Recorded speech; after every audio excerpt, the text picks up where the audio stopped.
So what I've allowed this must to do since Wednesday is that it's been doing what we call a cold soak, and this allows the colors to start being extracted from the skin, so you can see the nice deep red colors that have already started forming.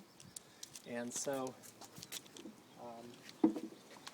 after the cold soak is over, after a couple of days of cold soak, then I pitch the yeast. And it takes about 2 to 3 weeks for the yeast to ferment all the fermentable sugars and create the alcohol that creates the wine that we then press to drink. And so this is a yeast actually designed for Syrah, and this happens to be Syrah. I use this same designer yeast on my Zinfandels as well because I like the aromatics and all the flavor results. Yeast will create different kinds of flavors, so we kind of pick the different yeast based on the flavor profile that it will do to the particular wine that's being made. So an example, this is what a block of yeast looks like. And so I think you said the question was, how much yeast do you use? This is equivalent to a little bit more than a half a ton of fruit. Each bin holds about 1,000 pounds of fruit. So this is crushed about a little bit more than a half a ton because I've consolidated during the crushing. And this will produce a little more than 1 barrel of wine when it's done. And so I use about 50 grams of yeast per bin. And then for my white wines, this block will ferment approximately 1 pint of white wine, to give you an idea of the conversion. This fermentation will now start, and probably by tomorrow, I'll start noticing a dramatic difference in as the fermentation begins. And I'll show you. Have you been to wineries where you've been allowed to look at the punch net, look at the caps? This is it. Usually, see, Ken usually gets the best. Ken is Margaret's other counterpart, and so Ken's groups have come in and watched us press, and so. And I used to teach wine education, so I'm happy to answer all your questions today while you're going through and tasting the wines. Let me show you one that's progressed a little further. This one came in a week ago Friday, and I started the fermentation I think on Wednesday or Tuesday. And so this is Pinot Noir.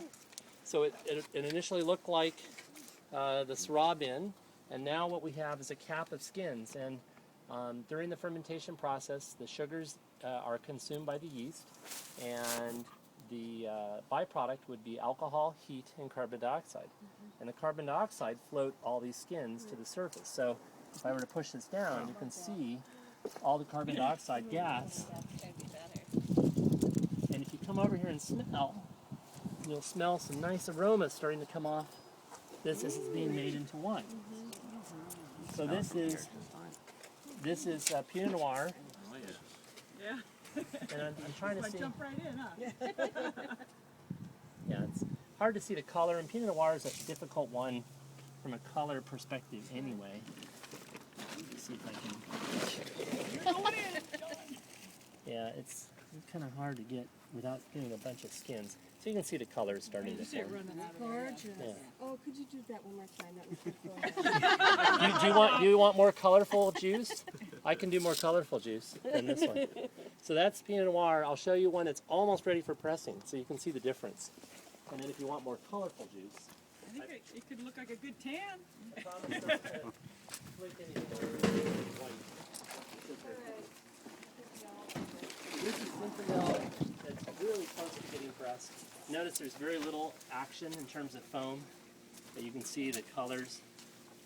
And again, you can smell differences. You'll smell more black pepper from this.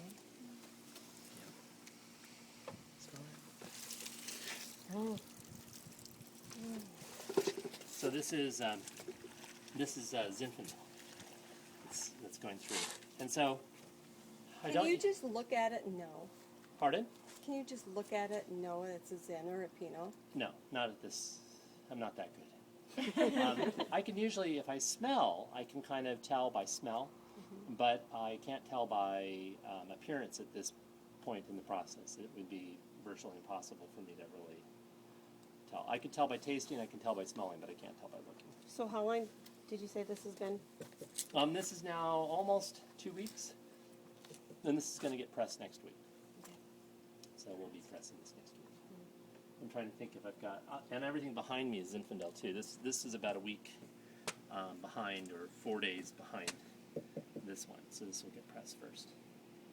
So So it right sounds now like we have a it's lot. an ongoing process from day to day to day to day for you. Oh yeah, yeah, and it's a workout. Yeah. What I was going to say is that typically, my shoulders are dying. This is also when my shoulders and everything gets, because pressing is also lifting those plates off. It's a very, my operation, because we're small, it's all very manual. So, to give you an idea.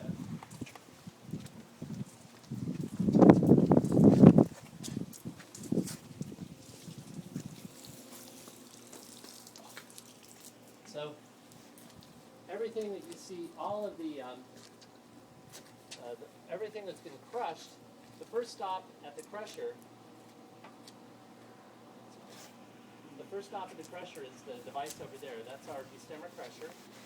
And to give you an idea of how it works, fruit goes into the bin conveyor up until this year. I was forklifting up the grapes, standing on a rickety platform and pitchforking it all into this. Now I can just stand at the base and pitchfork it into that conveyor. So that's a new piece of equipment for us. Woohoo! Yeah, I know. It made a big difference on my back too.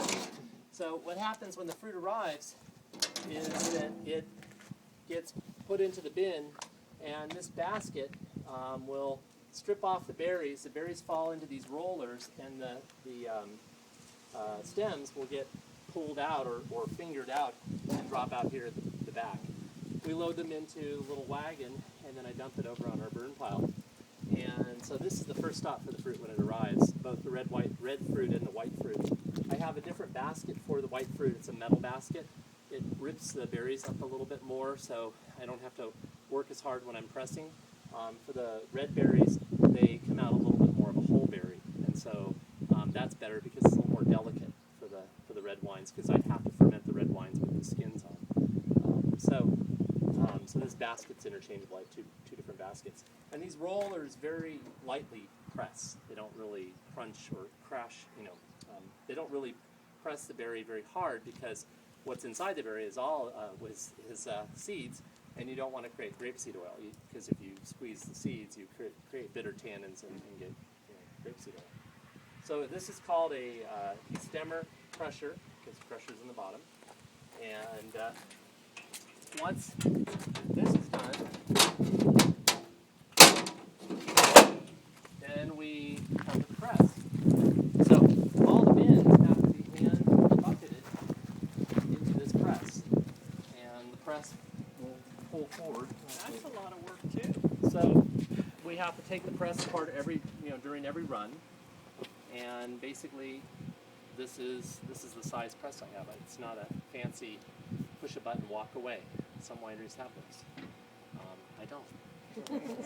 So I have to be here the whole time. Otherwise, I have to be careful if this gets off. This basket is strong enough it'll bend, or I should say this plunger is strong enough it'll bend this basket. So this is hydraulic. Before, in the very back, you might see at the very, very back, there's a white press, with a wood basket. Same size press. It uses a rubber bladder in the center. It fills up with water, and it expands this way.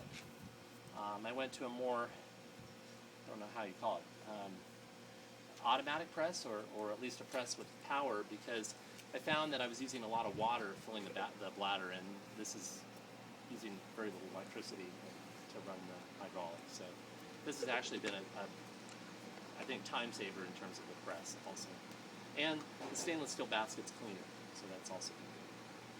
You're starting to smell odors, and those odors are palmus waste that's now starting to kind of be composted, so we do everything on site. And what else can I tell you about the little operation? Oh, and then other new equipment are the tanks. We've never been able to chill our white wine juice as we ferment, so this was a big year for me to invest in some